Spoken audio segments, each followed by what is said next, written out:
প্রিয় শিক্ষার্থীরা সবাই কেমন আছো? আশা করি সবাই অনেক ভালো আছো। আজকে তোমাদের দেখো তৃতীয় অধ্যায়ের বাইনারি বিয়োগ নিয়ে আলোচনা করব।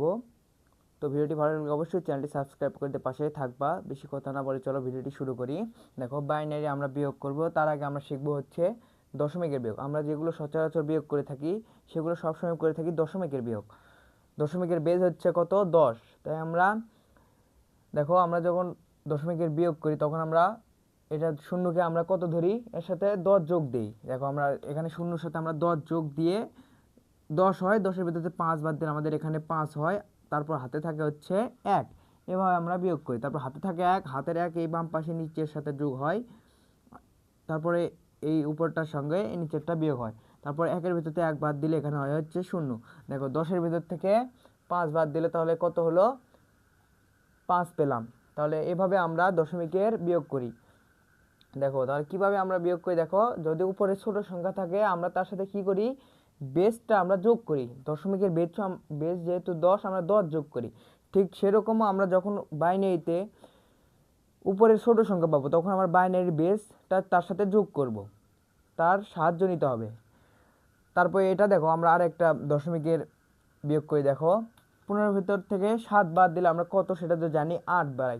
কিন্তু কীভাবে হয় সেটা আমরা দেখি। দেখো আমরা বিয়োগ করি একটা করে। দেখো 5-এর ভিতর থেকে 7 বিয়োগ যায় না, কারণ 5 হচ্ছে ছোট। তাই আমাদের কি করতে হয়, এই বেসটা আমাদের বেজের সাহায্য নিতে হয়, বেসটা এই 5-এর সাথে যোগ করতে হয়।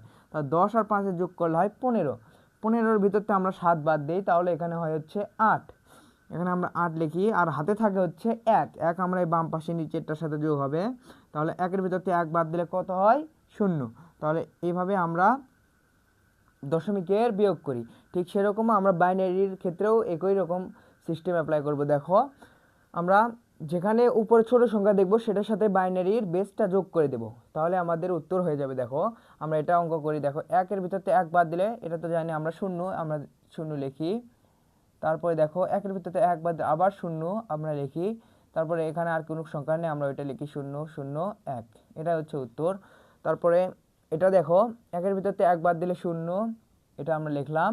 তারপরে দেখো 0-এর ভিতর থেকে 0 বাদ দিলে 0 0 লিখলাম। 1-এর ভিতর থেকে 1 বাদ দিলে আবার 0, 1-এর ভিতর থেকে 0 বাদ দিলে আবার হচ্ছে 1।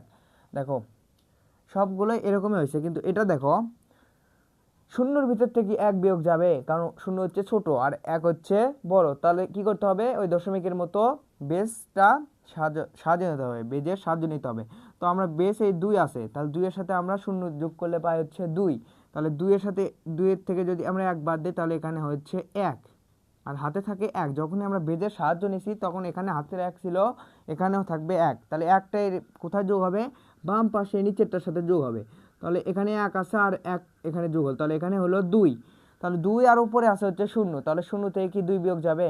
না, তখন আমাদের আবার বেজের সাহায্য নিতে হবে। তখন আমাদের এই বেসটা এই 0-এর সাথে যোগ হবে। তাহলে 2 আর 0 যোগ করলে হয় 2, আর এখানে আছে হচ্ছে 2। তাহলে 2-এর ভিতরে 2 বাদ দিলে আবার মাইনাস কি হয়? 0। এখানে আমরা 0 লিখি, যেহেতু আমাদের বেজের সাহায্য আবার নিছি তার মানে আবার হাতে থাকছে 1। তাহলে 1টাই বাম পাশে নিচেরটার সাথে যোগ হবে। তাহলে এখানে আছে হচ্ছে 1, আবার 1-এ যোগ করলে হচ্ছে 2, উপরে আছে হচ্ছে 0। তাহলে উপরে যেহেতু ছোট সংখ্যা আছে আবার আমরা বেসটা যোগ করব। তাহলে 2টা যদি আমরা 0-এর সাথে যোগ করি 2 হয়। 2-এর ভিতরতে আমরা এখানে আছে নিচে হচ্ছে 2, তাহলে 2-এর ভিতর থেকে 2 বাদ দিলে কি হয়? 0 0 লিখি আমরা। দেখো আবার কিন্তু আমাদের হাতে আছে 1, কারণ আমরা বেজের সাহায্য নিয়েছি। যখন আমরা এই দশমিকের ক্ষেত্রে বেজের সাহায্য নিয়েছি তখন হাতে থাকছে 1। এভাবেও দেখো দশমিকে যখনই বেজের সাহায্য নিব তখন আমাদের হাতে থাকবে 1। 1টা আছে হচ্ছে এই বাম পাশে নিচেরটার সাথে যোগ হবে। তাহলে নিচে আছে হচ্ছে 1, উপরে আছে হচ্ছে 0। দেখো 0 থেকে 1 বিয়োগ যাবে? যাবে না। তখন আবার আমাদের বেজটা সাহায্য নিতে হবে। তাহলে 2 আর 0 যোগ করে হয় 2 হয়। 2-এর ভিতরতে আমাদের 1 বাদ দিলে কত হয়? 1 হয়। 1 আমরা লিখি, দেখো 1 হবে এখানে। দেখো আবার আমরা কিন্তু বেজের সাহায্য নিয়েছি, তার মানে আবার হাতে থাকবে 1। তাহলে 1টাই বাম পাশে নিচেরটার সাথে যোগ হবে, যেহেতু আর কোনো সংখ্যা নেই ওখানে লিখলাম। তারপরে দেখো উপর থেকে 1-এর ভিতর থেকে 1 বাদ দিলে এখন কী হবে? 0, আমরা 0 লিখি। এটাই হচ্ছে উত্তর। তো এইভাবে বাইনারি বিয়োগ করতে হয়। তারপর এটা দেখো 1-এর ভিতর থেকে 1 বাদ দিলে 0, 1-এর ভিতর থেকে 1 বাদ দিলে 0, 1-এর ভিতর থেকে 1 বাদ দিলে 0, 1-এর আর কিছু নেই, মানে হচ্ছে এখানে 1। এটাই হচ্ছে উত্তর। তো বাইনারি, অক্টাল, হেক্সাডেসিমাল সব একই নিয়মেই হয়, শুধু উপরে যদি ছোট সংখ্যা থাকে তাহলে বেজের সাহায্য নিতে হয় এবং হাতে থাকে হচ্ছে 1। এভাবেই বাইনারি, অক্টাল, হেক্সাডেসিমাল, ডেসিমাল সব বিয়োগ একই নিয়মে হয়। তো ভিডিওটি কেমন লেগেছে অবশ্যই কমেন্ট করে জানাবা। ভিডিওটি ভালো লাগলে অবশ্যই চ্যানেলটি সাবস্ক্রাইব করে দিয়ে আমাদের পাশে থাকবা। পরবর্তী ভিডিওটি দেখার আমন্ত্রণ জানিয়ে আজকে বিদায় নিচ্ছি। আসসালামু আলাইকুম।